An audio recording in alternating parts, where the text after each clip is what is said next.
read out part of the statement that was released earlier on by President Uhuru Kenyatta. And it says, in honor of the life and times of the late great Mzee Daniel Arap Moi, and on behalf of a grateful nation forever indebted to our deceased second president for all his many years of steadfast public service, I, Uhuru Kenyatta, under the authority vested in me as the President of the Republic of Kenya and the Commander-in-Chief of the Kenya Defence Forces, do hereby order and direct that in testimony of the respect in which the memory of the late Daniel Arap Moi is held, the nation will observe a period of national mourning from today until the day of his funeral. Secondly, that the late President Daniel Arap Moi shall be accorded a state funeral with all appropriate civilian and full military honors being rendered and observed. Also, that as an expression of public sorrow, the flag of the Republic of Kenya shall be flown at half-mast at State House, state lodges, all public buildings and public grounds, all military bases, posts and stations on all naval vessels of the Republic of Kenya, and however elsewhere throughout the Republic of Kenya from dawn on the 4th of February 2020 until sunset on the day of the burial. And lastly, that our national flag shall be flown at half-mast for the same length of time at all high commissions, embassies, consulates, diplomatic offices, and other facilities of the Republic of Kenya abroad. May the late Mzee Daniel Arap Moi rest in eternal peace. And of course, that is a presidential proclamation that was released earlier on by President Uhuru Kenyatta. Let's now just cross over live to Kabarak, where Bridget Singana is on standby to bring us to speed with exactly what the situation is there. Bridget?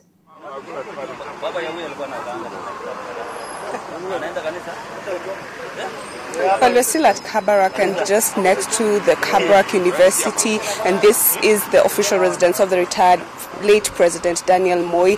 I am just at a center known as Rafiki Farm, and this is one of the parcels of land that the late president donated to the people who are working within his education institutions. You would remember that the late President Daniel Moi was very passionate about education, and this led to the establishment of the Moi group of schools. And here at Kabarak we have the Kabarak Moi Primary School, we have the Moi High School Kabarak, and also we have the Kabarak University. But I'm going to speak with the residents who have in their time lived with the retired late president just here. Let me just start and speak with one of them. Welcome on NTV. Majina yako na utuambie tu kwa sasa jinsi unamkumbuka marehemu Rais Daniel Moi. Kwa majina mimi naitwa Reverend Philip Rono, mkaaji wa Kabarak. Tunasema pole kwa niaba ya wanarafiki ambaye tunaishi katika eneo la Kabarak. Tunashukuru, tunasema pole kwa yale yaliyotukia mimi binafsi pamoja na eneo hili kama jamii nzima, na tunasema Bwana atazidi kutuongoza na kutulinda kwa yale tunayatenda.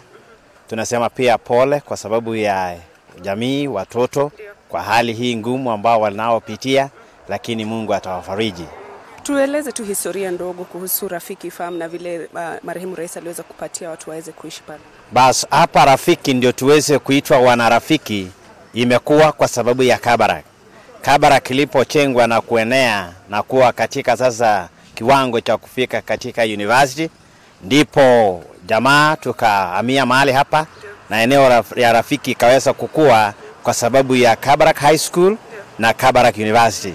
Ndipo imeweza kuchangia uchumi ya mahali hapa kwa sababu wengi wameweza kunufaika kwa manyumba, kazi na biashara. Mnamkumbuka mzee marehemu Daniel Moi kwa njia gani? Tunakumbuka yeye kwa sababu yeye ni mwanzilishi wa jambo jema. Alipotuongoza kwa siasa iliyofaa, ndipo tumeweza kukua hata sisi kwa jamii zetu kwa sababu ya siasa ambayo aliweka, na pia kwa maendeleo aliyoiweka ndipo tumenufaika kama jamii kwa ujumla kwa eneo la Kabarak. Asante sana. Acha nizungumze na mwingine. Karibu, tueleze tu unamkumbuka aje marehemu Rais Daniel Moi? Kwa majina mimi naitwa Daniel Angat. Kwa ukweli tutamkosa mzee kwa miaka hiyo ametutawala. Yeye alikuwa anasema siasa njema, maisha njema. Na kwa sasa si kwa majirani tumeona kama tumewachwa bila baba. Yeye alikuwa anatusaidia vitu mingi kupitia uchumi hapa. Tumepata uchumi yetu imechengeka, biashara yetu iko mzuri, haswa mimi ni mtu ya biashara. na nimeona mabadiliko mengi kwa hii area. Naishi hapa tu kando Kabarak, na mzee pia alikuwa anaishi hapa. Mlikuwa mnamuona kwa wakati ama alikuwa tu wakati mwingi ako kwenye boma lake? Kwa kusema ukweli, kuona mzee ilikuwa ngumu kwa sababu kuna watu wanakataza, lakini sisi mzee mwenyewe alikuwa mzuri, lakini sisi wenyewe hatukupata fursa ya kumuona kwake, lakini tulikuwa tunamuona akienda shamba, alikuwa tunaona tu yeye barabarani mara nyingi, lakini kufika kwake hatukuweza kufika. Asante sana. Acha nizungumze na mwingine. Wewe utamkumbuka marehemu Rais Daniel Moi kwa njia gani? Nakushikia tu. Okay, nitamkumbuka Rais Moi kwanza kwa majina, anaitwa Jackson Yatei, ni mkaaji wa Rafiki. Tutaweza kumkumbuka Rais Moi kama baba wetu wa taifa. Sana sana tukikumbuka nyuma wakati tulikuwa primary,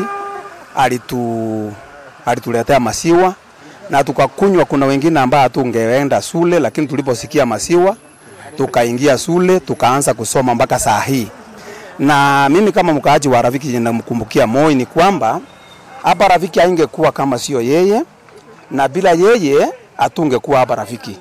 Na sana sana tukitaka maji tunaenda huko, tukitaka kila kitu tunaenda huko.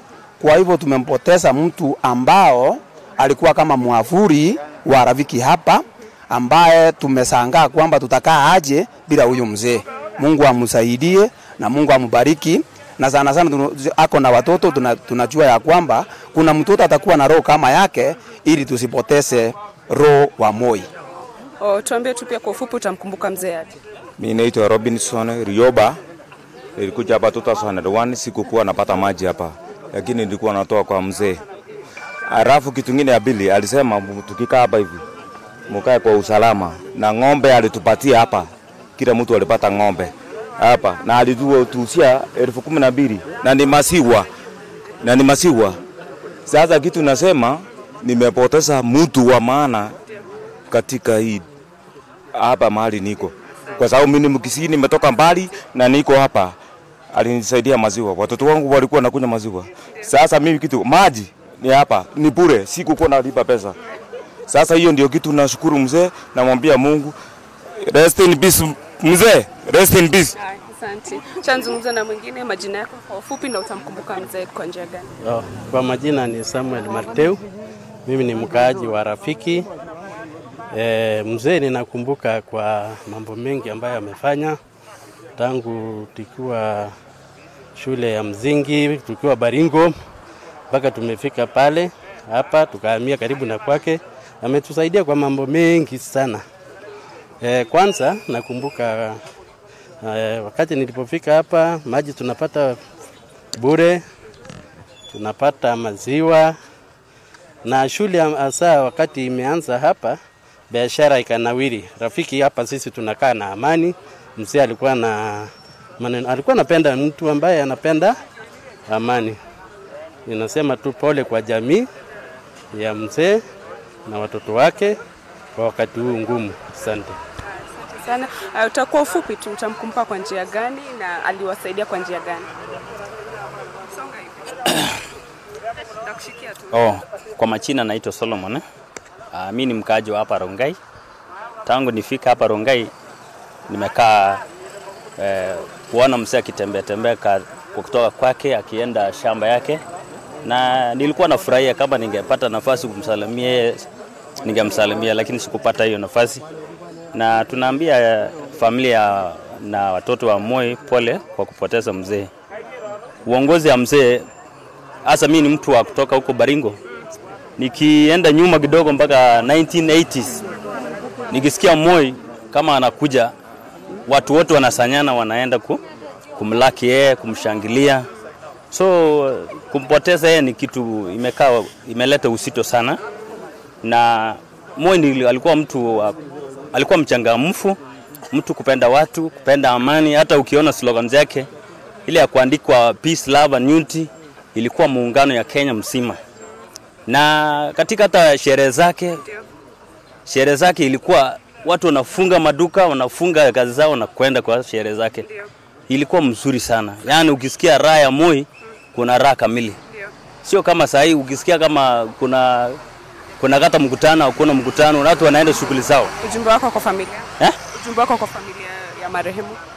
Kwa ujumbe kwa familia ya Moi, naambia pole na Mungu atasiti kunemesha na kuwasaidia hawa kupatia nguvu ya kustamili hii ukosefu ya kupoteza mzee. Asante. So these are some of the views of the residents who are just adjacent to the Kabarak University, and within Kabarak University and the Kabarak educational institutions, that is where the late former President Daniel Moi was living. But right now we just have a statement from the Nakuru Governor, Lee Kinyanjui, and which I will just go ahead and read, that he says, "We join Kenyans in the continent in mourning the second President of the Republic of Kenya, His Excellency Daniel Moi, who made his final bow today. He was a self-made man who rose from the humble beginnings of Sacho, to become the longest-serving president of Kenya. He will be best remembered for his humility and political wit. His political philosophy was instrumental in molding and mentoring Kenya's current political class. He knew how to get out of every political situation, even when everybody had written him off. He set a high bar for Kenya. He set a high bar for Kenya by setting an example for peaceful succession and respect for democracy. His gift for Kenya was the smooth 2002 power handover, a vocabulary in many African states. His strong belief in peaceful coexistence saw him get involved in peace missions in Namibia, South Sudan, and the liberation of the struggle of South Africa. He was a strong believer in the Pan-African spirit. It is also worth noting that he sought medical treatment locally at Nairobi Hospital, a clear testimony that our healthcare in Kenya has become of age. We wish to thank the caregivers and the staff of Nairobi Hospital who took good care of him until his last day. We wish to may the Almighty God rest his soul in eternal peace." And that is the statement from Nakuru Governor Lee Kinyanjui regarding the demise of the former President Daniel Moi. We have been here at Kabarak just trying to get a feeling of the people here regarding how they interacted with the former president, and they do say they did used to see him when he was going to his other farms and other businesses, but we will keep tabs on the feeling here on the ground. Remember, the former president was living here in Nakuru County at Kabarak after he left power in 2002, and the Nakuru governor has gone ahead to say that that is his legacy, that he was very, very pro-democracy and he saw this country transition peacefully in 2002. People remember him here as a champion for education and the famous Maziwa ya Nyayo.